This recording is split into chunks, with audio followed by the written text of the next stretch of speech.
அனைவருக்கும் வணக்கம். நான் உங்கள் 5ஆம் தலைமுறை ஜோதிடர் ராம்குமார் ராஜேந்திரன். நம்ம இன்னைக்கு பார்க்க போற தலைப்பு, கன்னி ராசி அன்பர்களுக்கு உங்களுடைய ராசிக்கு 10ஆம் வீடான மிதுன ராசியில், அதாவது சூரியன் மற்றும் புதன் ஆகிய 2 கிரகங்களுடைய இணைவுகள். சூரியன் உங்களுடைய ராசிக்கு 12ஆம் வீட்டிற்கான அதிபதி. அதே நேரத்துல புதன் பகவான் உங்களுடைய ராசிக்கு அதிபதி. அதே நேரத்துல 10ஆம் வீட்டிற்கான அதிபதி என்று அழைக்கக்கூடியவர். சூரியன் ஒருவருக்கு நிர்வாகத் திறமையும் தலைமை பண்பு வகிக்கக்கூடிய அளவுக்கு யோகங்களை தரக்கூடியவர். புதன் ஒருவருக்கு புத்தியையும் வித்தையும் கல்வியையும் தரக்கூடியவர். இந்த 2 கிரகங்களுடைய இணைவுகள் பார்த்தீங்கன்னா புதன் ஆதித்ய யோகம் என்று அழைக்கக்கூடிய ஒரு தருணங்க. இந்த புதன் ஆதித்ய யோகம் அப்படின்னா 2 கிரகங்கள் சூரியன் மற்றும் புதன் ஆகிய 2 கிரகங்களுடைய இணைவுகள் 10ஆம் இடமான தொழில் மற்றும் கர்மஸ்தானத்துல இணையவிருக்குங்க. இந்த நிகழ்வு ஜூன் மாதம் 15ஆம் தேதி முதல் ஜூலை மாதம் 16ஆம் தேதி வரை சுமார் 1 மாத காலகட்டங்களுக்கு நடைபெறவிருக்கு. இந்த நிகழ்வு காலகட்டங்களில் கன்னிராசி அன்பர்களுக்கு தங்களுடைய வாழ்க்கையில எந்த விதமான அற்புதங்கள் மற்றும் மேன்மையில தரப்போகுது அப்படிங்கிறத இந்த காணொலியில் தெளிவாகவும் துல்லியமாகவும் பார்க்கலாங்க. நம்ம சேனலை ஃபர்ஸ்ட் டைம் பார்க்குறோம்னா அந்த சப்ஸ்கிரைப் பண்ணிக்கோங்க. பெல் பட்டனை கிளிக் பண்ணி ஆல் அப்படிங்கிற ஆப்ஷன் கொடுத்துக்கோங்க. புதன் பகவானை அதிபதியாக கொண்ட கன்னிராசி அன்பர்கள் எந்த ஒரு விஷயத்தையுமே ரொம்ப புத்திசாலித்தனமாக செயல்படக்கூடிய நபர்கள். ஒரு விஷயத்தை செய்கிறதுக்கு முன்னாடி ஒரு தடவைக்கு பல தடவை யோசித்து செயல்படக்கூடிய நபர்கள். மற்றவங்களுக்கு புத்திமதி சொல்கிறவங்க அப்படின்னே சொல்லலாம். ஏன்னா இவங்களுடைய அட்வைஸை கேட்டு இன்றைக்கி நிறைய பேர்த்தோட வாழ்க்கை தரம் அப்படிங்கிறதே மாறுங்க. எல்லாருமே கேட்பாங்க, சார் எனக்கு இந்த மாதிரி ஒரு சுச்சுவேஷன் இருக்குது, இதை எப்படி ஹேண்டில் பண்ணுறதுன்னு தெரியல அப்படின்னா எல்லாருக்குமே அட்வைஸ் பண்ணுவாங்க. ஸோ எல்லாத்துக்கும் உதவி செய்ய அடுத்தவங்களுக்கு உதவி செய்யும் மனப்பான்மையை கொண்டவர்கள்.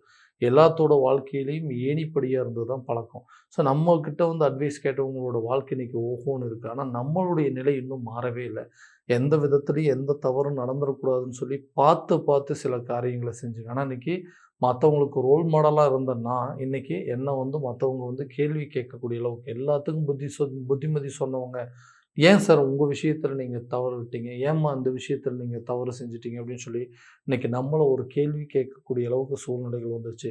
இந்த நிலைக்கு காரணம் தான் என்ன, என்னதான் பிரச்சனை, கடந்த சில காலகட்டங்களில் நம்மளுக்கு ஜென்மத்தில் கேது உட்காந்துட்டு இருந்ததுனால இந்த பிரச்சனையா, இல்லை என்ன காரணம், இந்த நிலையெல்லாம் மாறவே மாறாதா, எல்லாத்தையுமே யோசித்து கரெக்டாக செய்யக்கூடிய நான் இந்த விஷயத்தில் எப்படி தப்பு பண்ணணும்னு சொல்லி நம்மளுக்குள்ளேயே பல கேள்விகளை கேட்டுட்டு இந்த பிரச்சனைக்கு எப்படி தான் தீர்வு கிடைக்குன்னு யோசிச்சுட்டு இருந்தக்கூடிய இந்த காலகட்டங்களில் கண்டிப்பாக உங்களுக்கு நிறைய மாற்றங்களை செய்யக்கூடிய ஒரு தருணமாக இருக்க போகுது. புதிய தொழிலை தொடங்குவதற்கான ஒரு சில யோகங்கள் அப்படிங்கிற இந்த காலகட்டங்களில் வருங்க. ஏன்னா எல்லா பிஸ்னஸ்லையும் டாப்பில் இருந்தேங்க. எந்த பிஸ்னஸ் எந்த துறையில் இறங்கினாலும் அதை கரெக்டான விதத்தில் செஞ்சு முடிச்சுட்டு இருந்தேன். ஆனால் திடீர்னு என்ன நடந்ததுன்னு தெரியல, எல்லாமே என் கையை விட்டு போயிடுச்சு. எனக்கு எல்லாமே முழுமையாக டோட்டலாகவே விட்டுட்டு வெளியே வரக்கூடிய அளவுக்கு சூழ்நிலைகள் அப்படிங்கிறது வந்துடுச்சு. எல்லாரும் என்னை பார்த்து கேட்பாங்க, எப்படிங்க உங்களால் மட்டும் இது முடியுது, எந்த துறையில் இறங்கினாலும் கரெக்டான விதத்தில் சாதிக்கிறீங்க அப்படின்னு சொன்னது போய் இன்னைக்கு எதுக்குங்க சார் தேவையில்லாத விஷயத்தெல்லாம் இறங்குறீங்க, இந்த விஷயங்கள்லாம் உங்களுக்கு செட்டே ஆகாது, நீங்கள் ஏன் இதெல்லாம் பார்த்து யோசிக்க மாட்டீங்களான்னு சொல்லி நம்மளுக்கு அட்வைஸ் பண்ணுற அளவுக்கு சூழ்நிலைகள் வந்துடுது. அந்த நிலைகள் அப்படிங்கிறது கண்டிப்பாக மாறும். உங்களுக்கு உங்களுடைய பிஸ்னஸ் உங்களுடைய திறமைகளை கரெக்டான விதத்தில் பயன்படுத்துவதற்கான ஒரு சில காலகட்டங்கள் அப்படிங்கிறது உருவாகுங்க. எந்த இடத்துல சில தவறுகள் செஞ்சோம், எந்த விஷயத்தில் நம்ம மிஸ்டேக் பண்ணோம் அப்படிங்கிறத கரெக்டாக ஐடென்டிஃபை பண்ணி அதை சரி செஞ்சு மறுபடியும் அதில் ரீஸ்டார்ட் பண்ணுறதுக்கான ஒரு யோகங்கள் அப்படிங்கிறது உருவாகும். அப்போ புதிய தொழிலை தொடங்குவீங்க. பழைய தொழில் எந்த இடத்துல நின்று போச்சோ அதையே மறுபடியும் மீண்டும் ரீஸ்டார்ட் பண்ணுறதுக்கான யோகங்கள். இப்போ விட்ட இடத்துலேருந்து மறுபடியும் தொடங்குவீங்க. அதே நேரத்தில் பழைய பார்ட்னர்ஸ் எல்லாத்தையுமே டோட்டலாக விலக்கி விட்டுட்டு புதுசாக பார்ட்னர்ஸ் அப்படிங்கிறத ஆட் பண்ணுவீங்க. அதே நேரத்தில் இருக்கிறவங்கெல்லாம் விலக்கிட்டு தானே சொந்தமாக பண்ணலாம் அப்படிங்கிற அளவுக்கு சில யோசனைகள் வரும். ஏன்னா உங்களுக்கு ஐடியா கொடுக்க வேண்டிய சூழல் அப்படிங்கிறது இல்லை. நீங்கள் மற்றவங்களுக்கு கொடுக்குற அளவுக்கு தான் உங்களுடைய திறமைகள் இருக்கும். ஸோ அந்த விஷயத்தை பயன்படுத்தி கண்டிப்பாக அந்த பிஸ்னஸை மறுபடியும் ரன் பண்ணுற அளவுக்கு சூழல்கள் அப்படிங்கிறது உருவாகுங்க. ஸோ இதனால் உங்களுடைய நட்பு வட்டாரங்களாக இருக்கட்டும், தொழில் ரீதியாக இருக்கட்டும், நிறைய பார்ட்னர்ஸ் அப்படிங்கிறது பெரிய அளவில் உங்களுடைய பிஸ்னஸ் டீலிங்லாம் அப்படிங்கிறது நீங்கள் பண்ணுவீங்க. வெளியூர் மற்றும் வெளிநாடு சார்ந்த சில ஏற்றுமதி இறக்குமதி சார்ந்த பிஸ்னஸ் கூட இந்த காலகட்டங்களில் கண்டிப்பாக நீங்கள் செய்கிறதுக்கான யோகங்கள் இருக்குங்க. வேலையில் இருக்கிறவங்களுக்கு ஒரு நல்ல ப்ரொமோஷன் அப்படிங்கிற இந்த காலகட்டங்களில் கிடைக்குங்க. நீண்ட நாட்களுக்கு முன்னாடி எதிர்பார்த்துட்டு இருந்த அந்த தொழில் ரீதியாக அந்த வேலை ரீதியாக சில மாற்றங்களை செய்யணும்னு நினச்சிருந்துருப்பீங்க. இந்த கம்பெனிலேருந்து வேற ஒரு கம்பெனிக்கு போனோம்னா கண்டிப்பாக அங்கே ஒரு நல்ல ஒரு வாய்ப்பு கிடைக்கும். இங்கே வாங்குகிற சம்பளத்தோடு அதிகமாக கிடைக்குங்க. அதே நேரத்தில் பொறுப்புகள் ஒரு ஒரு ப்ரமோஷன் அப்படிங்கிறது அந்த இடத்துல ஆட்டோமேட்டிக்காக கிடைக்கும்னு சொல்லி இன்டர்வியூலாம் அட்டன் பண்ணியிருப்பீங்க. அந்த வாய்ப்புகள் உங்களை இந்த டைமில் தேடி வருங்க. சரி இங்கேயே ஒர்க் பண்ணிட்டு இருந்தோம், கொஞ்ச நாளைக்கு போய் வெளிநாட்டில் வேலை பார்த்துட்டு இருந்தோம்னா இருக்கிற பிரச்சனைலாம் தீர்ந்துடும், நம்மளுடைய நிதி பிரச்சனைகள் எல்லாமே சரியாயிரும் அப்படின்னு சொல்லி முயற்சிகள்லாம் எடுத்திருப்பீங்க. ஒரு கட்டத்தில் அதை வந்து நம்பிக்கை இல்லாமல் ஓகே இதுக்கு மேலே நம்ம முயற்சி பண்ணி எந்த பிரயோஜனமும் விட்டுட்டு இருந்த ஒரு விஷயம் கூட உங்களுக்கு நல்ல ஒரு வாய்ப்பு கிடைக்கும். ரொம்ப நாளைக்கு முன்னாடி அப்ளை பண்ண ஜாப் உங்களுக்கு கிடைக்குங்க. வெளிநாடு சம்மந்தப்பட்ட யோகங்கள் இந்த காலகட்டங்கள்ல கிடைக்கும். ரொம்ப வருஷத்துக்கு முன்னாடி எக்ஸாம்ஸ் எல்லாம் வந்து நெறைய ப்ரிப்பேர் பண்ணி, அத ஒரு டைம்ல எக்ஸாம் எழுதியிருப்பீங்க. அந்த ரிசல்ட் உங்களுக்கு பெண்டிங்ல இருந்திருக்கும். அந்த ரிசல்ட் கூட உங்களுக்கு ஃபேவரா வருங்க. டெம்பரவரியா ஒர்க் பண்ணிட்டு இருக்கிறோம் அப்படிங்கிறவங்க கூட பெர்மனன்ட்டா அந்த போஸ்டிங் உங்களுக்கு கிடைக்கும். உங்களுக்கு பணி நிரந்தரம் அப்படிங்கிறது கட்டாயமாக உருவாகும். அப்போ தொழில் ரீதியாகவும், இந்த வேலை ரீதியாகவும் நெறைய சேஞ்சஸ் அப்படிங்கிறது இந்த காலகட்டங்கள் உருவாகும். ஏன்னா கர்மஸ்தானத்தில தான் அந்த கிரகங்களுடைய இணைவுகள் அப்படிங்கிறது நடக்குது. உங்க 10ஆம் வீட்டிற்கான அதிபதி அந்த வீட்ல ஆட்சி பலத்தோட இருக்கக்கூடிய காலகட்டங்கள்ல கண்டிப்பா உங்களுக்கு பவர்ஃபுல்லான ஒரு ஜாப் அப்படிங்கிறது கிடைக்கும். உங்க வேலையில உங்களுக்குன்னு உண்டான அங்கீகாரம் கிடைக்குங்க. உங்க தொழில்ல உங்களுக்குன்னு உண்டான லாபங்கள் அப்படிங்கிறது இந்த காலகட்டங்கள்ல வருங்க. அடுத்ததா இந்த திருமணம் ஆகாத நபர்களுக்கு திருமணம் சார்ந்த சில யோகங்கள் அப்படிங்கிறது இந்த காலகட்டங்கள்ல உருவாகும். இந்த திருமணம் சம்மந்தப்பட்ட விஷயத்தினால நெறைய மன உளைச்சலுக்கு ஆளாயிட்டேங்க. எல்லாம் பார்க்குறாங்க, ஓகேங்க எல்லாமே செட் ஆகுற மாரி இருக்குன்னா, திடீர்னு ஏதோ ஒரு காரணத்தினால அந்த அலைன்ஸ் அப்படிங்கிறது கட் ஆயிருது. எல்லாமே ஓகே அப்படின்னு சொல்றாங்க. திடீர்னு ஜாதகம் பார்க்கும்போது தோஷங்கள் இருக்குது. நமக்கு அந்த தோஷம் இல்ல, நமக்கு வந்து தோஷம் இருக்குது. நமக்கு பார்க்குற அலைன்ஸ் இல்லன்னு சொல்லி ஏதோ ஒரு காரணத்தினால மிஸ் ஆயி போயிட்டே இருந்ததுனால மன உளைச்சல் ஏற்பட்டு இனிமேல் கல்யாணமே பண்ணிக்க வேண்டாங்கிற அளவுக்கெல்லாம் சில யோசனைகள் வந்துருச்சு. கூட இருக்கக்கூடிய நபர்கள், சொந்த பந்தங்களே நமக்கு வந்து ஒரு நல்லது நடக்கக்கூடாதுன்னு சொல்லி சில தடைகள் அப்படிங்கிறது ஏற்படுத்தினாங்க. இந்த மாரி ஒரு லைஃப் அமைஞ்சா நல்லா இருக்குமேன்னு சொல்லி கொஞ்ச நாளைக்கு முன்னாடி ஒரு அலைன்ஸ் வந்தது. அதையும் பார்த்தேன். அது ஓகே. இது வந்து இந்த லைஃப் அமைஞ்சதுன்னா நம்ம ரொம்ப நல்லபடியா இருக்கும் அப்படின்னு சொன்னவங்க கூட ஏதோ ஒரு காரணத்தினால வந்து ஹோல்டுல ஆயிருக்குங்க. அந்த மாரி ஒரு ரிலேஷன்ஷிப் உங்கள தேடி வருங்க. அந்த மாரி ஒரு வரன்கள் அப்படிங்கிறது உங்கள தேடி வரக்கூடிய தருணமா இருக்கும்போது, வேண்டாம் அப்படின்னு சொல்லி விட்டுட்டு போன அந்த லவ் ரிலேஷன்ஷிப்ல இருக்கிறவங்களுக்கு கூட உங்கள வந்து மறுபடியும் வந்து தேடி வரக்கூடிய ஒரு தருணமாக இருக்கப்போது, அப்ப திருமண தடைகள் அப்படிங்கிறது முழுமையாக இந்த நேரத்தில விலகும். கூடிய விரைவில திருமணம் அப்படிங்கிறது நடக்குங்க. ஸோ குழந்தை இல்லாத தம்பதியினருக்கு குழந்தை பாக்கியம் அப்படிங்கிறது ஏற்படுங்க. இந்த விஷயத்தினால தான் இன்னைக்கு நெறைய விசேஷத்துக்கு என்னால போக முடியல. எந்த ஒரு ஃபங்ஷனையும் அட்டெண்ட் பண்றதில்ல. சொந்த பந்தங்கள்ல எந்த ஒரு விசேஷத்துக்கு நம்மள கூப்பிடுறதே இல்ல. அந்த அளவுக்கு மன உளைச்சலுக்கு ஆளாயிட்டேன். இந்த குழந்தை இல்லாததுனால தான் எல்லா விதத்திலயும் வந்து குடும்பத்திலேயும் ஒரே வீட்ல தான் உட்கார்ந்துட்டு இருக்கோம். ஆனா இதுக்கு வந்து காரணம் இந்த மாரி ஒரு இடத்துல கல்யாணம் பண்ணதுனால தான். இந்த மாரி ஒரு பெண்ண வந்து திருமணம் பண்ணதான், இந்த மாரி ஒரு பையன் வீட்ல வந்து கல்யாணம் பண்ணது தான். இதுதான் இதுக்கெல்லாம் காரணம்னு சொல்லிட்டு, காரணமே இல்லாம நம்மள போட்டு குழப்பிட்டு, இதனால மன உளைச்சலுக்கு ஆளாக்கிட்டு இருந்திருப்பாங்க. அந்த நிலைகள் அப்படிங்கிறது மாறி, கூடிய விரைவில உங்களுக்கு ஒரு நல்ல சுப செய்திகள் அப்படிங்கிறது உருவாகும். யாரெல்லாம் உங்கள பார்த்து ஏளனமா பேசுறாங்க, அவங்களே உங்கள வந்து பெருமையா பரவால்லப்பா, நல்லாருக்கு. இந்த டைம்ல ஓகே, பரவால்லப்பா. ஏதோ ரொம்ப நாளா தடை இருந்தாலும், இப்ப நல்ல காரியம் நடந்திருக்குன்னு சொல்லி மத்தவங்க உங்கள பார்த்து பெருமைப்படக்கூடிய ஒரு தருணமாக இருக்க போதுங்க. அடுத்ததா அந்த கணவன் மனைவிக்கிடையே இருக்கக்கூடிய கருத்து வேறுபாடுகள் அப்படிங்கிறது. ஏன்னா காரணமே இல்லாம எல்லாத்தையும் யோசிச்சு பண்ணுவீங்க.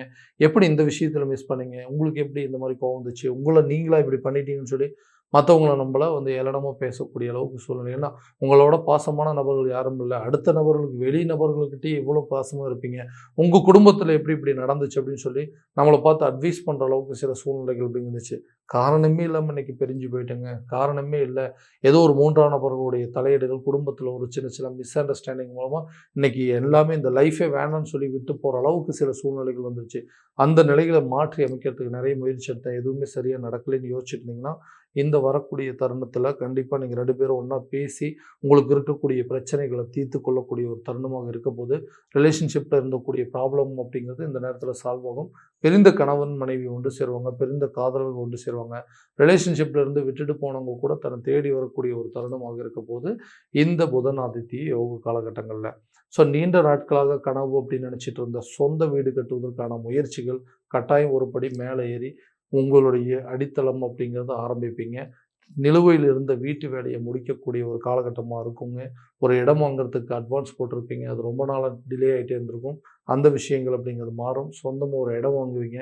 உங்களுக்குன்னு தேவையான சில பொருட்கள், வீட்டுக்கு தேவையான பொருட்கள், ஆடை ஆபரணங்கள், வண்டி, வாகனம் அப்படிங்கிறத உருவாக்கக்கூடிய ஒரு தருணமாக இருக்கப்போது. அப்ப நீண்ட நாள் ஆசையை நிறைவேற்றக்கூடிய ஒரு தருணமாக இருக்க போதுங்க.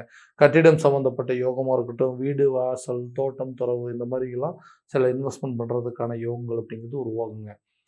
அடுத்ததா இந்த நோய் சம்மந்தப்பட்ட சில பாதிப்புகள் அப்படிங்கிற குடும்பத்தில ஒருத்தர் மாத்தி ஒருத்தருக்கு யாராவது ஒருத்தருக்கு இந்த ஹெல்த் ரிலேட்டட் இஷ்யூ அப்படிங்கிறது வந்துட்டே இருக்குங்க. ஒரு பிரச்சனை தீர்ந்ததுன்னா இன்னொரு பிரச்சனை, ஒரு நோய் போச்சுன்னா இன்னொரு நோய் அப்படின்னு சொல்லி ஆரோக்கியத்துல நிறைய தடைகள் அப்படிங்கிறது வந்துருச்சு. தேவையில்லாத மருத்துவ செலவினங்கள் அப்படிங்கிறது என்ன பிரச்சனை அப்படிங்கிறத கண்டுபிடிக்கவே முடியலைங்க. ஏதாவது ஒரு விதத்துல எல்லாமே ஹாஸ்பிட்டல் போய் பார்த்தா கூட எல்லாமே நல்லா தானே இருக்கீங்க. உங்களுக்கு என்னங்க பிரச்சனை அப்படின்னு சொல்லுவாங்கன்னா, நம்ம கஷ்டம் நமக்கு தானே தெரியும். அந்த அளவுக்கு பாதிப்புகள் இருக்கும். இந்த காலகட்டங்கள்ல ஆரோக்கியத்துல இருக்கக்கூடிய சில தொந்தரவுகள் அப்படிங்கிறது முழுமையாக விலகக்கூடிய ஒரு காலகட்டங்கள். என்ன பிரச்சனை அப்படிங்கிறத தெரிஞ்சுக்குவீங்க. இதுவரைக்கும் நிறைய ட்ரீட்மெண்ட்ல எந்த ஒரு பாதிப்பு இல்ல அப்படின்னு சொல்லியிருப்பாங்க. ஆனா, அதுக்கு உண்டான சில விஷயங்கள் என்ன அப்படிங்கிறத தெரிஞ்சு, ஆரோக்கியத்தில பாதிப்புகளுக்கு தகுந்த மாரி சில மருத்துவ முயற்சிகள் எடுப்பீங்க. கல்வி ரீதியாக நல்ல ஒரு முன்னேற்றம் அப்படிங்கிறது இருக்கும். நீங்க படித்து முடித்த துறையிலேயே உங்களுக்கு வேலை கிடைப்பதற்கான சூழல் அப்படிங்கிறது இருக்குங்க. கவர்மெண்ட் ஜாப்புக்காக எக்ஸாம் எழுதிட்டு இருக்கிறவங்களுக்கு கண்டிப்பாக சில வேலை வாய்ப்புகள் அப்படிங்கிறது உருவாகுங்க. ஃபர்ஸ்ட்டு இன்டர்வியூஸ் முடிச்சுட்டு அடுத்தது உங்களுக்கு வேலைக்கு உண்டான யோகங்கள் அப்படிங்கிறது இந்த காலகட்டங்கள்ல இருக்குங்க. கல்வி சம்மந்தப்பட்ட முயற்சிகள், வெளியூர் மற்றும் வெளிநாடு சார்ந்த படிப்புகள படிப்பதற்கான யோகங்கள் அப்படிங்கிறது இந்த காலகட்டங்கள்ல இருக்குங்க.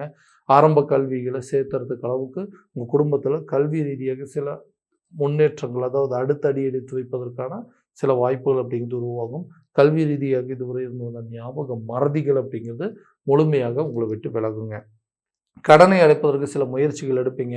பழைய பாக்கிகள் அப்படிங்கிறது முழுசா செட்டில் பண்ணுவீங்க.